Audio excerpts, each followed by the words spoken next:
Praise the Lord. இந்த June மாதத்தில் 16ஆம் தேதி ஆகிய இந்த திங்கட்கிழமையின் காலை வேளையில் தேவ சமூகத்தில் வந்திருக்கிற ஒவ்வொருவரையும் கர்த்தர் தாமே ஆசீர்வதிப்பாராக.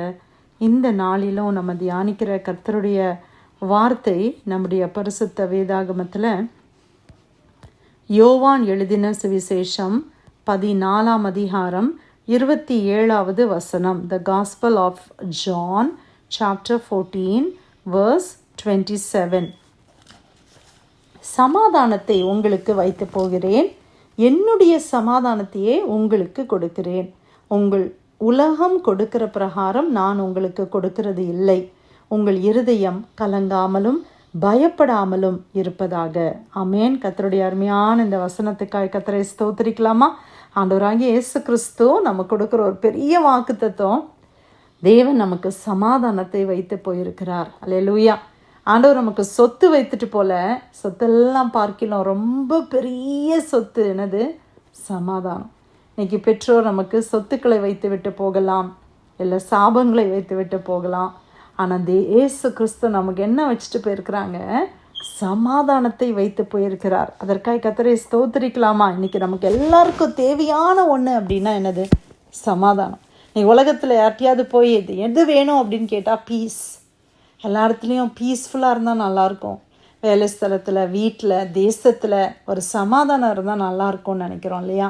அந்த சமாதானம் எங்கே கிடைக்கும் பிரியமானவர்களே? எங்கே போய் வாங்க முடியும்? எந்த சூப்பர் மார்க்கெட்டில், எந்த அமேசானில் நம்மளுக்கு கிடைக்குமா? ஆன்லைனில் ஆர்டர் பண்ண முடியுமா? ஒன்லி இயேசு கிறிஸ்து தான் அந்த சமாதானத்தை நமக்கு கொடுக்கிறார். அந்த ஆண்டவர் சொல்கிறாங்க, சமாதானத்தை உங்களுக்கு வைத்து போகிறேன். அப்படின்னா இந்த சமாதானம் இயேசுவின் இடத்துல இருந்த சமாதானம். ஆண்டவராகிய இயேசு கிறிஸ்துவனுடைய வாழ்க்கை அனுபவத்தை மத்தேயு, மார்க்கு, லூக்கா, யோவான் என்ன 4 சுவிசேஷத்தில் நம்ம பார்க்குறோம். எவ்வளவோ காரியங்கள் இயேசுக்கு விரோதமாய் வந்தது. ஆனால் அவர் எப்போவாது ரொம்ப ஆங்ஷியஸ் ஆனாரா? இல்லை எப்போவாது அவர் பாரத்தோடு காணப்பட்டாரா? கவலையோடு இருந்தாரா? இல்லவே இல்லை. ஆண்டவர் என்ன பண்ணாங்க? எப்போவுமே பிதாவின் இடத்துல போய் ஜெபம் பண்ணாங்கல்ல. அதனுடைய ப்ரேயருடைய ஸ்ட்ரென்த்து தான் என்னது? அந்த பீஸ். அதனால தான் ஆண்டவர் சொல்கிறாரு, என்கிட்ட அந்த சமாதானம் இருந்துச்சு. இப்போ நான் பரலோகத்தில் பிதாவோடு நான் இருக்க போகிறேன். ஆனால் உங்களுக்கு ஒன்று வச்சுட்டு போகிறேன். என்ன தெரியுமா? சமாதானத்தை உங்களுக்கு வச்சுட்டு போகிறேன். என்னுடைய சமாதானத்தை. அடுத்ததில் நம்ம பார்க்குறோம்ல, என்னுடைய சமாதானத்தையே உங்களுக்கு கொடுக்கிறேன். அல்லேலூயா. இயேசு கிறிஸ்துவுக்குள்ளே இருந்த ஒரு சமாதானத்தை அவர் கொடுக்கிறார்.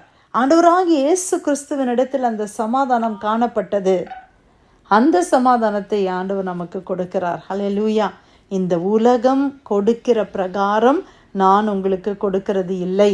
உலகம் நமக்கு ஒரு சமாதானத்தை கொடுக்குது. இன்னைக்கு ஏன் ஒரு சிலர் பலவிதமான போதை வஸ்துக்களை உபயோகிக்கிறாங்க, பலவிதமான இந்த மாதிரியான ஆல்கஹால் எவ்வளோ காரியங்களை செய்கிறாங்க, பார்ட்டி பண்ணுறாங்க, என்னென்னலாமோ தவறுகள் நடக்குது. அவங்ககிட்டலாம் நம்ம கேட்டால் என்ன சொல்லுவாங்க தெரியுமா?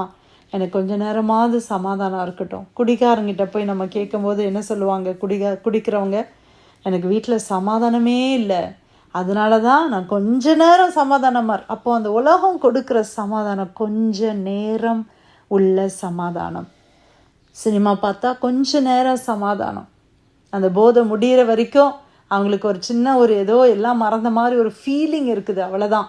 அது அவங்கள மாஸ்க் பண்ணுது, அதை பண்ணுது ஒழிய அந்த வேதனையை அது மாற்றுகிறது இல்லை.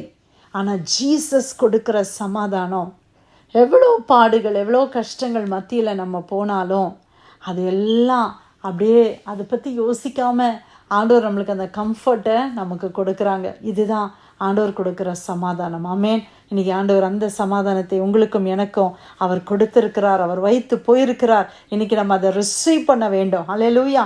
ஏசு கிறிஸ்துவுக்குள்ளே இருந்த சமாதானத்தை நாம் ரிசீவ் பண்ணணும். அது என்னதுன்னு பார்க்கும்போது பரிசுத்த ஆவியானவர்.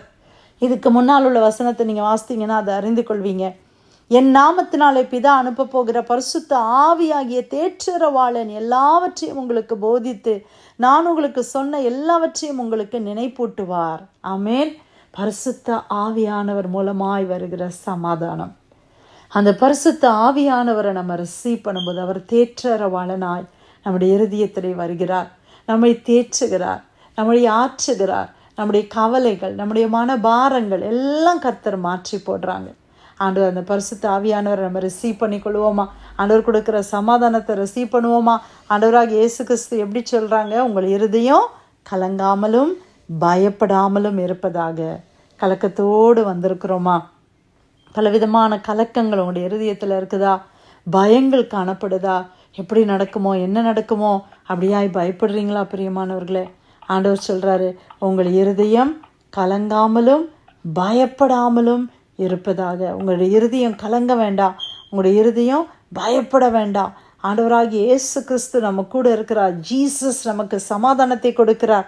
பிலிப்பியரில் நம்ம வாசிக்கிறோம், நீங்கள் ஒன்றுக்கும் கவலைப்படாமல் எல்லாவற்றையும் என்ன செய்யணுமா? ஸ்தோத்திரத்தோடு கூடிய ஜெபத்தினாலும் வேண்டுதலாலும் தேவனுக்கு தெரியப்படுத்துங்கள். அப்பொழுது எல்லா புத்திக்கும் மேலான தேவ சமாதானம் உங்கள் இருதயங்களையும் உங்களுடைய சிந்தைகளையும் கிறிஸ்து இயேசுவுக்குள்ளே அதை காத்துக்கொள்ளும். நம்முடைய இருதயம், நம்முடைய சிந்தையெல்லாம் வேறு காரியத்தை யோசிக்காதபடி இயேசு கிறிஸ்துவுக்குள்ளே அந்த சமாதானம் நம்மளை அப்படியே ப்ரொடெக்ட் பண்ணுது. இல்லைன்னா நம்ம எதையோ யோசித்து அப்படியே நம்ம மண்டை வெடிச்சிடுற மாதிரி சொல்லுவோம்ல, அப்படியே மண்டையை வெடிக்கிற மாதிரி இருக்குது, அவ்வளோ யோசனை. அதெல்லாம் ஸ்டாப் பண்ணணும்னா ஆண்டவர் கொடுக்குற சமாதானம் நமக்கு வரணும். அல்லேலூயா. இன்றைக்கி நிறைய பேருக்கு நைட்டில் தூக்கம் வரல. ஏன் தெரியுமா? பல காரியங்களை சிந்திச்சு யோசித்து சில நேரத்தில் அந்த யோசனைகளுடைய காரியத்தை பார்க்கும்போது அது கண்ட்ரோலே பண்ண முடியல. அவங்களாலே அதை கண்ட்ரோல் பண்ணி வெளியில் வர முடியல. அப்படி இருக்குது. ஆனால் ஆண்டவருடைய சமூகத்தில் நம்ம போகும்போது ஆண்டவர் சமாதானத்தை கொடுக்குறார். சூழ்நிலையை கர்த்தர் மாற்றுவார். அந்த விசுவாசத்தை ஆண்டவர் கொடுக்குறார். நம்ம யோசித்து என்ன நடக்க போகுது, நம்ம அதிகமாக கவலைப்பட்டு என்ன நடக்க போகுது. அதான் ஆண்டவர் சொல்கிறாங்க, நீ கவலைப்படுறதுனால ஏதாவது ஒன்றை உன்னால் மாற்ற முடியுமா? மாற்ற முடியாது. அப்போ நான் என்ன பண்ணணும்? என் கவலையை ஆண்டவர்கிட்ட கொண்டு போய் நான் சொல்கிறேன், ஆண்டவரே என் வேலையில் இப்படியெல்லாம் இருக்கு ஆண்டவர், என் வீசா காரியங்கள் இப்படி இருக்குது, என் சரீரத்து இந்த பலவீனம் இருக்கு ஆண்டவரே, என்னுடைய பிள்ளைகளுடைய காரியங்கள், குடும்பத்தின் காரியங்கள், என்ன தேவைகள் எல்லாம் ஆண்டவர்கிட்ட போய் நம்ம சொல்லுகிறோம். அப்போ ஆண்டவர் நமக்கு சமாதானத்தை கொடுத்து, உன் இருதயம் கலங்க வேண்டாம், நீ பயப்படாத, நான் உன்னை பார்த்துக்கிறேன், இந்த சூழ்நிலைகளெல்லாம் என்கிட்ட சொல்லிட்டேல்ல, நான் பார்த்துக்கிறேன் அப்படின்னு ஆண்டவர் சொல்கிறாங்க. அப்போ ஒரு தைரியம் இல்லை? அதுதான் சமாதானம். அதான் ஆண்டவர் கொடுக்குற சமாதானம். இது பொண்ணினாலேயோ வெள்ளினாலேயோ பணத்தாலேயும் வாங்க முடியாது. இன்றைக்கி ட்ரக்ஸையும் ஆல்கஹாலையும் வாங்குறவங்க பணத்தை கொடுத்து வாங்கி ஒரு 1 hour 2 hours ஆனால் ஆண்டவர் இலவசமாய் ஒரு நிரந்தர சமாதானத்தை கொடுக்கிறார். அது இனம் புரியாத சமாதானம். நம்ம தியானித்தது போல பூமிக்கு புத்திக்கு எட்டாத சமாதானம், வார்த்தையினால் விவரிக்க முடியாத ஒரு சமாதானம் ஆண்டவர் கொடுக்கிறாரே. அதை பெற்றுக்கொள்வோமா? யோவான் 14:27 சமாதானத்தை உங்களுக்கு வைத்து போகிறேன், என்னுடைய சமாதானத்தையே உங்களுக்கு கொடுக்கிறேன், உலகம் கொடுக்கிற பிரகாரம் நான் உங்களுக்கு கொடுக்கிறது இல்லை, உங்கள் இருதயம் கலங்காமலும் பயப்படாமலும் இருப்பதாக. கர்த்தர் கொடுத்த நல்ல வார்த்தைக்காய் ஆண்டவருக்கு நன்றி செலுத்தி ப்ரேயர் லைனில் வந்திருக்கிற யாராவது நம்ம ஜெபிக்கலாமா?